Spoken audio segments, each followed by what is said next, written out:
The vastness of the universe, so often portrayed as indifferent and cold, had always seemed to be a silent witness to the rise and fall of countless civilizations. Yet, one species, humanity, had begun to prove something that few would have ever predicted. Humans were not just another intelligent race, they were, in fact, the universe's greatest paradox. Where others saw peace, they saw conflict. Where others saw survival, they saw opportunity. To humans, everything, in its purest form, was a weapon. This truth was made evident when humanity first encountered the Archer, a peaceful species from a distant star system. The Archer were everything that humans admired, wise, diplomatic, and committed to the preservation of their culture and environment. They offered humanity knowledge, technologies far beyond Earth's capabilities, and a partnership that could have led to an era of unparalleled prosperity. In their first meeting, the Archer did not bring weapons. They did not bring threats. Instead, they brought peace offerings, gifts of organic matter that could heal and improve life on Earth. But humanity saw something else. What the Archer considered a gift, the humans saw as a resource, an untapped well of potential. Every molecule, every atom, was a tool to be manipulated and turned into something greater. To the Archer, the peaceful exchange was a gesture of goodwill. To the humans, it was simply the first step in an ongoing game of innovation, one that had been played countless times before throughout history. As the relationship progressed, the Archer grew more baffled by humanity's behavior. While they remained focused on sharing wisdom and knowledge, humans began to experiment with their offerings in ways that the Archer had never anticipated. They adapted the biological gifts into weapons, unseen, undiscovered potential that could be used to manipulate not just their environment, but entire ecosystems. The first of these experiments was subtle. Humanity had taken the plants and organisms the Archer provided and engineered them into new forms capable of extraordinary feats.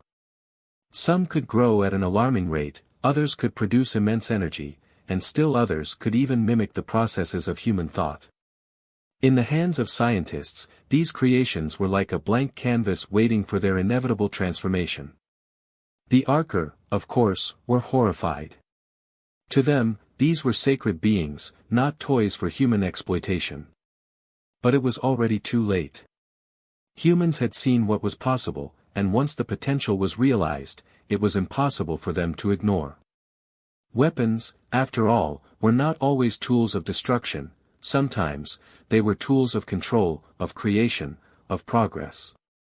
As the years passed, humanity's reach into the cosmos expanded. They learned to adapt the vast resources of space itself, using everything they encountered not just for survival, but for conquest. Asteroids were mined, turned into energy sources. Nebulae were harvested for the gases that powered entire colonies. Every celestial body, every particle of dust was a potential weapon, waiting to be harnessed. And humanity, driven by an insatiable hunger to evolve, never hesitated to use it. But soon, humanity's relentless pursuit of power began to attract the attention of the greater galactic community. Other species, those who had lived for millennia and seen countless civilizations come and go, began to take notice of the humans. The Andromedans, a species known for their telepathic abilities, warned of humanity's rising influence. The Zorak, a race of predatory hunters, saw humanity as a challenge to their dominance. The Kalthor, a race of technologically superior beings, began to assess the potential threat that humanity represented. Despite the growing caution among these species, humanity remained undeterred. Every encounter with another race was a new opportunity. Where others saw peace, humanity saw a battlefield. The Kalthor, for example, were unmatched in their technological prowess. Yet, when humanity met them in battle, it was not with weapons of traditional warfare.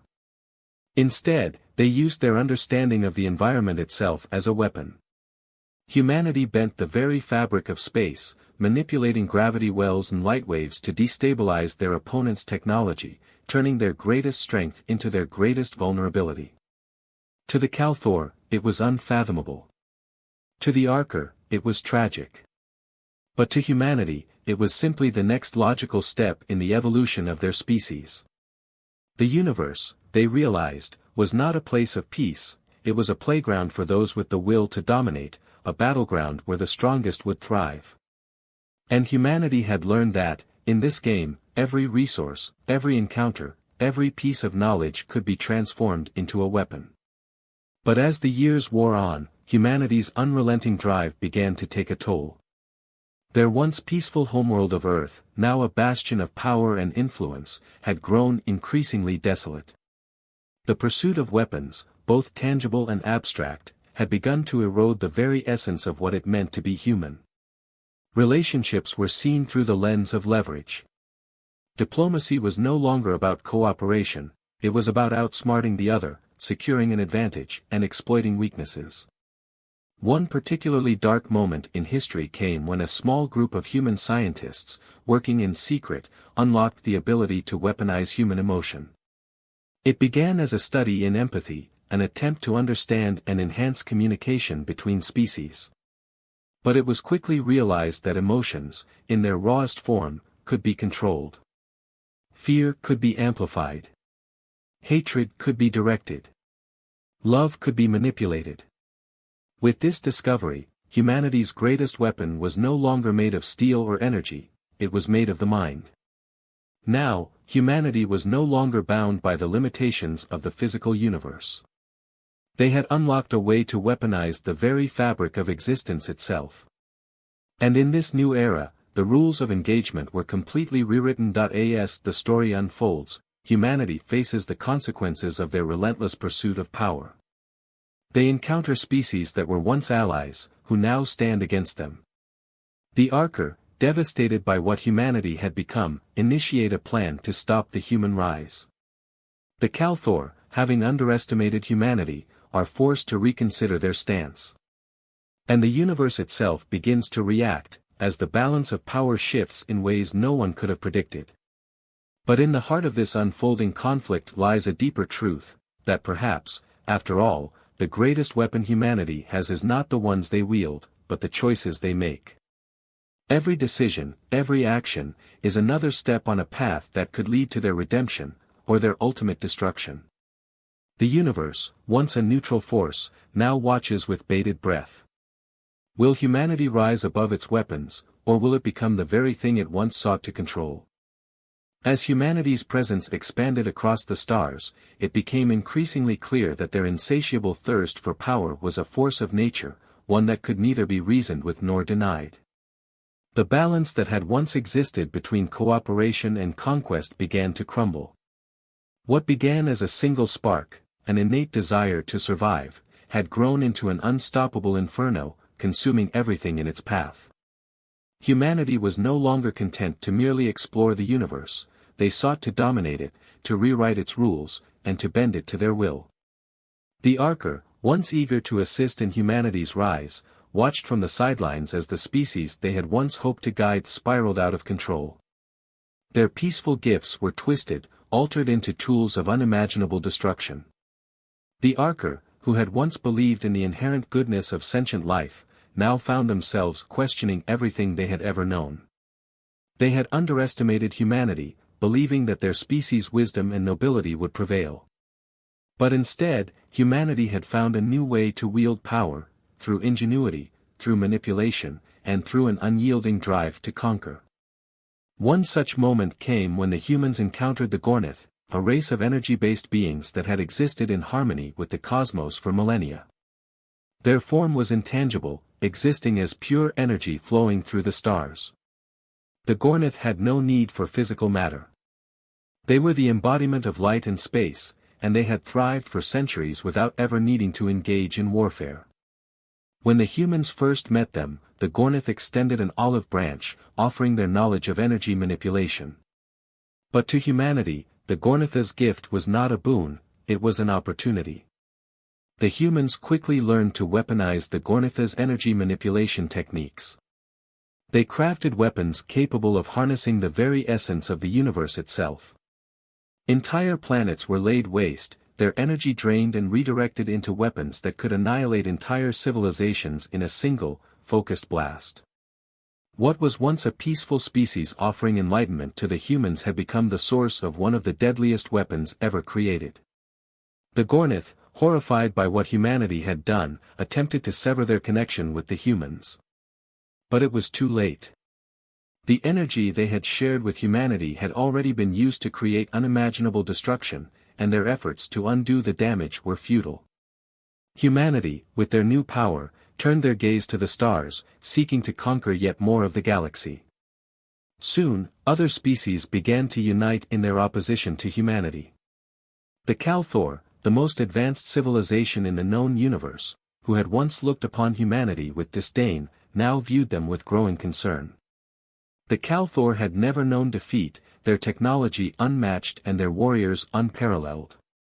They had crushed every enemy they had faced, but humanity was different. The Kalthor had underestimated humanity's capacity for adaptation and innovation. In response to humanity's rise, the Kalthor began preparing their greatest weapon, the Void Sphere. The Void Sphere was a creation born of pure destruction. It was a weapon designed to consume entire star systems, wiping them from existence in a singular, unstoppable wave of force. The Kalthor believed that with this weapon, they could end humanity's expansion once and for all. But the humans, ever resourceful, had already prepared their own countermeasure. Rather than engage the Kalthor head-on with conventional warfare, humanity did what they did best: they adapted. Using their understanding of the Void Sphere's energy patterns, humanity reverse-engineered a device that could absorb its energy, converting it into raw power for their own use. The Kalthor's greatest weapon had become humanity's next tool of dominance. The war between humanity and the galaxy's greatest civilizations had begun. It was no longer a war of ships or armies, it was a war of ideas, of innovation, and of control. Each race, each species, brought their own strengths to the table, but humanity's greatest weapon was their ability to turn anything at all, into a tool of destruction or control. But as the war waged on, a subtle shift began to take place within humanity itself. The early victories, once a cause for celebration, began to feel hollow. The thrill of conquest faded, and the cost of their actions became undeniable. Worlds were being reduced to ash. Entire species were being wiped from existence. And for what? What had humanity gained in the end? In the midst of this war, a small group of humans, the very ones who had first unlocked the potential of weaponizing emotion, began to question the path they had chosen. They saw the destruction, the suffering, the endless cycle of violence, and they began to wonder if it was all worth it. Were they truly fighting for survival, or had they simply become addicted to power? One of these individuals, a scientist named Elara, had spent her life studying the very forces that made humanity what it was. She was one of the creators of the emotion weapons, but as the conflict escalated, she began to see the implications of what they had done. She began to see humanity not as a species fighting for survival, but as a species teetering on the brink of self-destruction. Elara sought out the Archer, hoping to find answers from the very species they had once betrayed. She traveled to their homeworld, where the Archer had retreated to a hidden sanctuary, far from the conflict. The Archer, though deeply hurt by humanity's actions, welcomed her with open arms. They understood the destructive nature of unchecked power. They had seen it before in other civilizations, and they had feared that humanity would one day fall victim to the same cycle.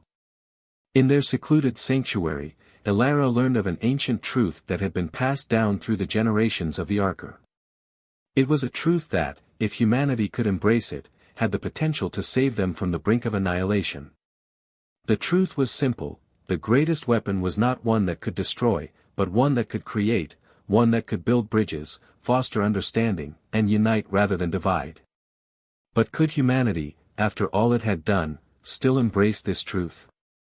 Could they turn away from their weapons and seek peace, knowing that every victory they had won had been at the cost of countless lives? Elara returned to Earth, where she began to spread the message of peace.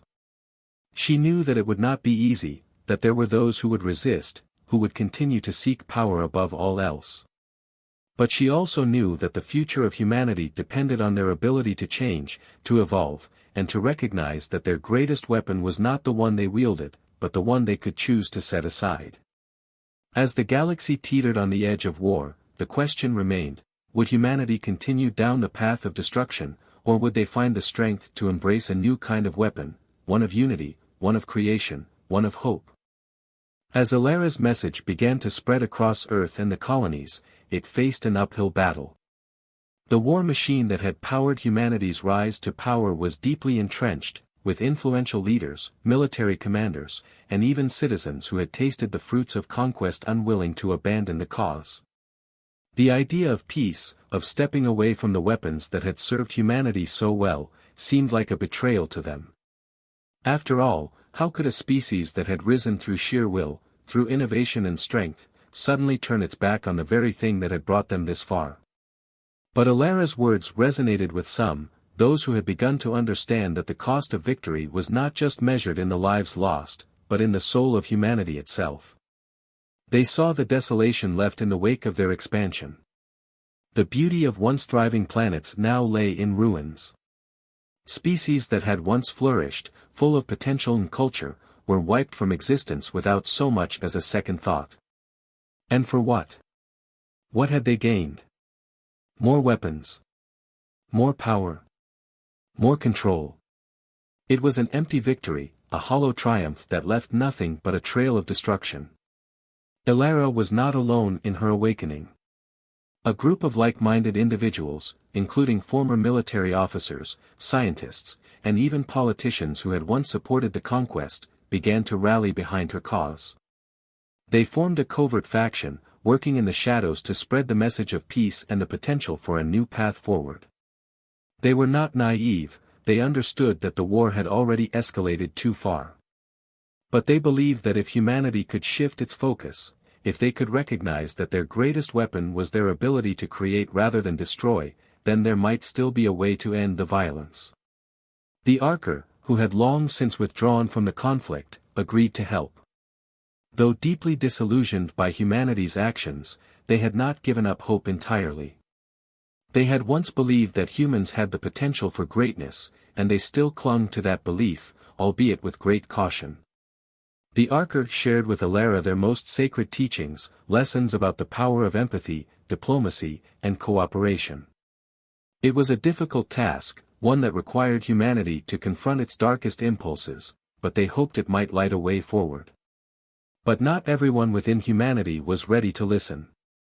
The military-industrial complex that had fueled their war machine saw this movement as nothing more than weakness, a threat to their power and influence. To them, peace was a pipe dream, a naive fantasy that would leave humanity vulnerable. And so, the struggle began, not just for survival, but for the very soul of the species. The tensions between those who sought peace and those who clung to war grew. A fierce debate erupted across human society, reaching into every corner of the galaxy. Public demonstrations and speeches advocating for unity and cooperation clashed with rallies celebrating military might and the superiority of humanity. The conflict was no longer confined to the battlefield, it had become a war of ideologies, of beliefs about what humanity should be. The Kalthor, sensing that the tide of the conflict was shifting, intensified their efforts to destroy humanity's capacity for resistance. They launched a series of covert strikes against human colonies, targeting supply lines, weapon stockpiles, and military infrastructure. But each attack only served to rally humanity's warriors, reminding them of the fight they had to win. As the Kalthor pushed harder, humanity's resolve solidified. The war seemed inevitable now, there was no going back. However, in the midst of this growing tension, Alara found an unexpected ally in the form of a Kalthor defector named Rin. He had once been one of the Kalthor's most skilled strategists, a tactician known for his ruthless efficiency in battle. But after witnessing humanity's unrelenting quest for power and its devastating consequences, Rin had turned his back on his people. He saw that the Kalthor, too, were trapped in a cycle of violence, unable to see beyond their desire to control. He knew that the future of the galaxy would not be decided by weapons, but by the choices made in moments of great vulnerability. Rin sought out Alara, offering his expertise and knowledge of Calthor tactics. With his help, Elara began to formulate a plan, not to fight back in the traditional sense, but to strike at the heart of the Calthor's power. It was a risky move, one that could either bring the war to an end or trigger a catastrophic chain of events. But for Elara, it was the only choice. If she was to have any hope of convincing humanity to change, she would need to show them that peace was not just possible, it was necessary. The plan was simple: to infiltrate the Calthor's central command hub, the place where the Void Sphere was stored and managed. With Rin's help, they would plant a virus in the Calthor's systems, one that would corrupt the Void Sphere's energy and render it useless. It was a high-stakes mission, one that would require careful precision and timing. But it was humanity's last chance to prove that they could live without the weapons that had so deeply shaped their existence. As Elara and her team prepared for the mission, tensions reached a boiling point. The galaxy watched as the two sides prepared for what could be the final battle. Humanity's military might had grown too large, too powerful to ignore. The Calthor, having lost patience, launched a full-scale assault on Earth's outer colonies, hoping to crush any resistance before it could gain momentum. The war was no longer an abstract concept, it was a fight for survival. But in the final hours before the mission was to begin, Elara made a discovery that would change everything. Hidden within the Calthor's archives was a shocking truth: the Void Sphere was not just a weapon of destruction, it was a weapon of creation. The Calthor had created it not to destroy, but to reshape the galaxy. The Void Sphere had the power to remold the very fabric of space itself, to alter the course of time and reality. It was a tool of immense potential, one that could reshape the universe for the better, if used responsibly. In that moment, Elara realized the true nature of the weapon they were about to destroy. The Calthor's greatest creation, their ultimate weapon, was not just a tool of war, it was a tool of transformation. And humanity, with all its weapons, had overlooked the most powerful one of all, the power to change the course of the future. With this revelation, Elara made a decision that would alter the course of the war, and humanity's future. Instead of destroying the Void Sphere, she sought to harness it. She realized that if humanity could control it, if they could learn to wield it with wisdom and care, they might finally achieve what they had always sought, not domination, but unity. But as Elara stood on the precipice of this new reality, she knew that the hardest part was yet to come. Humanity had to decide: would they continue down the path of destruction, or would they choose to embrace the power of creation? Elara's heart pounded in her chest as she stared at the Void Sphere, its form shimmering in the Calthor's central command hub. She could feel its immense power, a force that seemed to pulse with the energy of the universe itself. The decision that lay before her was one of monumental significance. If she destroyed the sphere, humanity's endless cycle of conquest would continue, and the galaxy would never know peace. But if she harnessed it, if humanity could learn to wield this power, then perhaps they could reshape the universe for the better. For a moment, Elara hesitated. She thought of the countless lives lost in the pursuit of weapons, the billions of innocent beings whose only crime was being in the wrong place at the wrong time. She thought of the Archer, who had once believed in humanity's potential for greatness, and of Rin, who had defected from the Calthor after realizing the destructive path his people had chosen. She thought of the countless warriors and diplomats, the scientists and dreamers, all struggling to make sense of a galaxy that had become consumed by war. And then, she thought of the future of humanity. Could they change? Could they rise above their need for weapons, for power, and learn to create rather than destroy? The door to the command hub opened behind her, and Rin stepped in, his expression grim. "Elara," he said softly, "you have to decide. The Calthor are coming. They found us." Elara turned to face him, her mind racing. The clock was ticking. If she didn't act now, the chance for peace would slip away, just like every other opportunity that had come before it. "I know," she whispered, her voice thick with emotion. "But it's not just about stopping the Calthor. It's about stopping the cycle. Humanity has to change. We have to learn to wield power responsibly, not just for ourselves, but for the galaxy. We can't keep repeating the same mistakes. Rin looked at her with a mix of admiration and doubt. And if they won't listen? What if humanity is too far gone? What if they only want more, no matter the cost? Elara took a deep breath. Then we'll show them a different way. We won't just fight for survival. We'll fight for creation. For a new future. With newfound resolve, Elara approached the void sphere. She reached out and placed her hands on its surface, feeling the energy surge through her. It was as if the universe itself was waiting for her decision, holding its breath.